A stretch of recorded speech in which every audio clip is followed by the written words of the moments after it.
All right, welcome to the Explainer. Today we're going to do something really important. We're going to build a strategic map. A map that'll help you find your perfect market and, maybe more importantly, avoid a huge business-ending mistake. So let's kick things off with a number, a really big number that should, frankly, grab the attention of every single entrepreneur out there. 72%.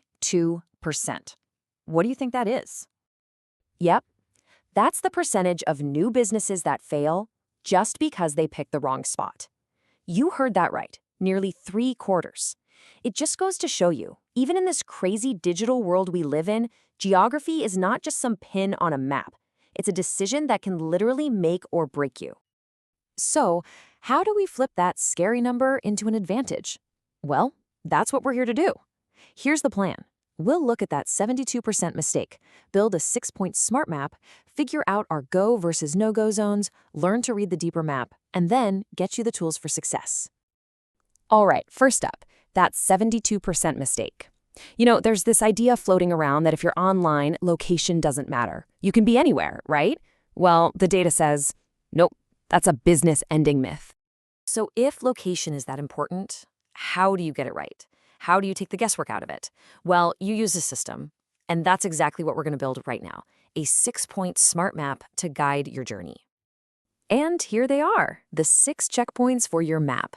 We're talking discovering golden zones, occupying global centers, and, just as crucial, avoiding the red zones.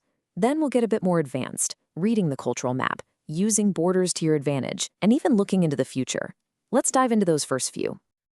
Okay, let's talk zones, the go zones versus the no-go zones. This is all about finding those hot spots of opportunity and, avoiding the danger areas. This is really your first big strategic fork in the road, and it's pretty clear-cut. On one side, you have your go zones. These are your golden zones, places where your customers are already packed together. Think of a luxury e-store crushing it in Dubai instead of trying to sell in Damascus. Makes sense, right? And then you have global centers, the big hubs like London, Singapore. That's where the money, the trade, the innovation is happening. On the other side, you've got the no-go zones. These are red zones, places with obvious dangers like conflict, constant natural disasters, or crumbling infrastructure. The mission here is simple.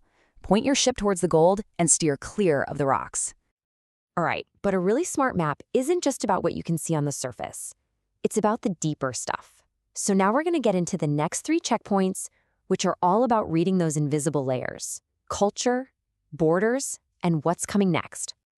Okay, checkpoint 4, the cultural map. This is huge. And payment preference, perfect example. You go to the Gulf states, and pretty much everything is electronic. That is a massive green light for any digital business.